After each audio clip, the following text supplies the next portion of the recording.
with us in this segment of the show. We have the Congress Watch Director, Public Citizen Congress Watch Director, Elizabeth Beavers, with us this morning to talk a little bit about serving as Director of Congress Watch and what her role is and how she's been able to make change by keeping an eye on what folks are doing in that space. So good morning, Elizabeth, and welcome to Choose Views. Good morning. Happy to be here. Thank you. Well, listen, a lot of people don't know about your organization and what Congress Watch does, what your objectives are, and what some of your successes are. So take a moment, kind of introduce you and the organization, but I really want to talk about, frankly, what it is, what have been some of the successes of what the organization is set out to do. Sure thing. So for those who are not familiar, Public Citizen is a nonprofit consumer advocacy organization in Washington, D.C. We champion the public interest in the halls of power in many different ways. We have a litigation arm. We have researchers. We have a communication shop. I run Congress Watch, which is the public interest lobbying shop, and we really focus on lawmakers and trying to change the law. We defend democracy, resist corporate power, fight to ensure that government works for the people and not big corporations. And we've been around for more than 50 years. We were founded in 1971, and we've got about 500,000 members and supporters throughout the country. People see, that's what I'm saying, and that's why I didn't want to steal your thunder. 500,000, y'all. Do you understand how powerful that is when you've got an organization that's that large that can get stuff done? And Elizabeth, we talk a lot about community. We talk a lot about folks having a place to go to be involved and to be able to not sit and be fearful and angry and worried about where we are with regard to the federal government right now. But take a moment and talk about the efforts from a litigation standpoint that you're putting forward when it comes to DOJ, frankly. Yeah, absolutely. So, I told my team the day after the election, look, we take the time we need. We sort of mourn what's going on in this country. We recognize the reality, but we also acknowledge the privilege that we are not in a place where we're helpless or there's nothing we can do. We have been entrusted by these 500,000 people to be in Washington, D.C., and to do our best to fight back. And so that's what we're trying to do. Our litigation arm has been very busy. Elon Musk is giving them a lot of reasons to be busy. So, I'm sure your listeners, you all have talked about it quite a bit. There's this kind of amorphous DOJ project that he has going on. It's still a little unclear exactly what it is. It started out like maybe it was going to be this advisory committee outside the government. Then, okay, no, it's actually an office inside the White House. Now it's something more than that. They've got minions that are placed at different departments and agencies throughout the federal government. They're going through and they're accessing data and they're firing people and they're setting up funding freezes, and they're just trying to kind of like unilaterally shut down parts of the government. So we've been attacking this from a number of different angles. We have lawsuits where we're suing to try to protect sensitive information from these DOJ-affiliated people that are just kind of roaming the halls of these different departments and getting access to really sensitive information, whether it's financial information or medical information, student information. So we've got some lawsuits towards that end. We also are trying to sue to protect agencies from being unilaterally dismantled by DOJ and by the administration. We have sued them, for example, the first one they took on, they tried to unilaterally dissolve the USAID. We sued on that. Right now, the big fight is around the Consumer Financial Protection Bureau, which Public Citizen had a really leading role in setting up this agency and advocating for it to exist. It really just kind of is the police arm for big banks to keep banks from imposing junk fees on people and ripping them off. And the CFPB is really important, but Trump and Musk are trying to dismantle it. And so we are suing them to stop that. Right now, the judge has ordered that the administration stop firing employees, don't defund the agency, don't destroy records while the case proceeds. So we're having some success there. I just note a couple of other things here. We've sued to protect against these really harmful spending freezes by the administration. You know, the way the law is supposed to work is that Congress appropriates money and then you spend it. But the administration, with Elon Musk's advice and pushing, are just kind of unilaterally deciding not to spend really critical money. And one area where we have really, really dug in is we're suing them to reverse the spending freezes on foreign assistance, because this is really life or death stuff. There are people around the world who rely on foreign assistance dollars for critical medical services, for food, for shelter, medicine. It's really just, people are going to die because of this. So I will just note, we did secure a temporary restraining order to prevent the funding freeze while the case proceeds, but the administration is not complying. So we could very soon have a clash there where we have to try to push to hold them in contempt of court. We have to take a number of other measures because they are fighting this every step of the way. So this is the question, and Elizabeth, folks that listen to my show know this, and when someone's talking that's guest and they really hit their stride, I put my pen down and just listen. And so... You got to jump in and stop me. No. I'll talk all day. Trust me, we have listeners all over the country that appreciate that I don't jump in and stop people, because when you're making a point, they want to hear it from an expert like you and others that we've been able to have on our show. But it does lead me to a question that I know is on the minds of millions of Americans, and this is it's the what if question, and I know that you probably know where I'm going. What if these mugs decide we're not going to listen to any of these rulings? We're not going to abide by what the law has said we have to do in these lawsuits. I mean, that is because for decades, if not centuries, our country has been kind of held together with duct tape, that if you cross the line too much, you know, and I talked about this earlier in terms of people being threatened on social media and threatened at work and other places, that we have a system in place, as messed up as it can be, that being our justice system, our law system, that says, no, you can't do that.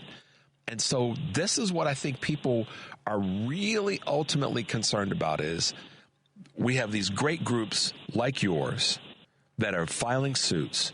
And the question is, what if, Elizabeth, they decide to not abide by what a higher court says you can't do that? Right.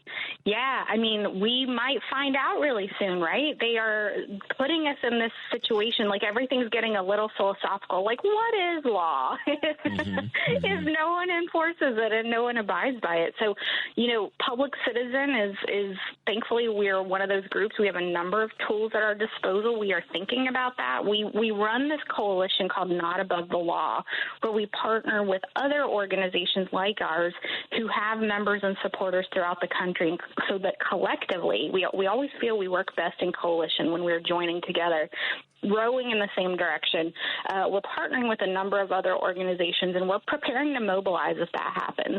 If we get to a point where there's just flat-out defiance of court orders and we need to mobilize civic action, then we're prepared to do that. Grassroots activists are signing up and are ready to engage in protest and take to the streets. So we've got that. My shop, Congress Watch, there are a few tools that Congress has at its disposal. Now, the Republican Party does run the White House and the Senate and the House of Representatives right now. So Democrats are a little bit in the minority party, but we are really pushing them. Use the tools you do have. Fight back. Do oversight. Request records. Push for investigations. File complaints. That's what we're doing. We're kind of like throwing everything out there. We're trying to make sure, look, don't let some of these things go under the radar. Make sure it all faces sunlight. Make sure it all faces exposure. And that we prepare and we bring to bear all these different tools of pressure that we have. The whole point here is we're trying to create, preserve, and defend a healthy and strong democracy that has a number of checks and balances that we can invoke. But it's about to be put to the test, I think. One of the things that you just said that made me think, okay, Elizabeth is so on point about bringing sunlight to these issues. And here's kind of what I want to sort of partner with you on in this statement. Just as the administration has thrown all these executive orders, kind of rapid fire, we need to do the same thing in terms as they want to flood the zone, we get to flood the zone too. And our flooding of the zone, and correct me if I'm wrong, is being able to have the legal acumen to use litigation and the efforts that follow that to combat that by daily. And I say this about congressional leaders that are Democrats. Daily, they need to be outing and sunlighting, to use your word, what's happening in the administration. And we need to use the tools, to your point, of litigation, of pushback. And it can't, as much as they're trying to flood the zone, we should be flooding the zone as well. Am I crazy or not? I am with you 100%, and I would even add to it that I don't even think it always requires legal acumen and litigation. We are lucky at Public Citizen. We have brilliant lawyers under our roof, and they are really busy. But the rest of us have tools, too. And, the other parts, even within Public Citizen, like flooding the zone, I love that you use that term because I think that's exactly right. We've been filing a bunch of ethics complaints. We've been sending public letters. We've been sending off petitions. Do I think that at this particular moment, the ethics watchdogs in this government are going to hold this government accountable? No, but I'm going to file a complaint with them anyway, because then there's a complaint that exists and the media is going to cover it and people are going to talk about it, and the various wrongdoings are not going to go in the shadows. And so we live in an age where there's social media. We live in an age where we have platforms. We have friends and family who listen to us. I think we all have various levels of responsibility. And if I can shamelessly plug at citizen.org, that's our Public Citizen website, we have a number of ways where people can take action, get involved, use their own tools at their disposal. You don't have to be a litigator. You don't have to be a lawyer. The courts are one area where we're fighting, but we can fight on a number of different fronts. I love what you said, but you can plug all day long. It's nothing. There's no, that was a right on and be proud, pull your shoulders back, plug, because people need to know. They're asking me, they're asking so many others, Richard, what do I do? Where do I go? Where do I turn to be involved? And your organization is one of them. And again, I wanted you to say it first about the numbers of folks that are part of your organization. Excuse me, Elizabeth, that are part of your organization and that are doing the work. So I'm just thrilled to death that you're there. I want to ask you a question, something that was sent to me earlier this morning, and it talks about this is part of that conversation about what's coming from Musk and Trump and how we fight it. I don't know if you're familiar with this, but this was sent to me this morning. Representative Robert Garcia got a letter apparently from the White House about his criticizing of Musk and Trump, and this came from this letter. I'm sorry, came from the DOJ. I don't know if you know specifically about that letter, but in general, what are your thoughts about that kind of sort of letters coming out to people who are criticizing the administration? I only have seen public reporting on this. This administration has, first of all, last time they were in power, so we've already had we've had a whole stint with them before. We have kind of seen this movie before. They are not shy about using tactics and getting petty and getting dirty, and that's unfortunately something that we've come to expect. But I think they show their hand when they try to resort to intimidation, and they try to show retaliation and things like that. Like they show who they are, and they show where they're getting nervous and where they're maybe weak. So it's not surprising, concerning. You never quite know exactly what you're going to face with this administration, but certainly they're not too interested in following norms and following the usual rules of etiquette. So as we wrap up, two things I'd like you to do.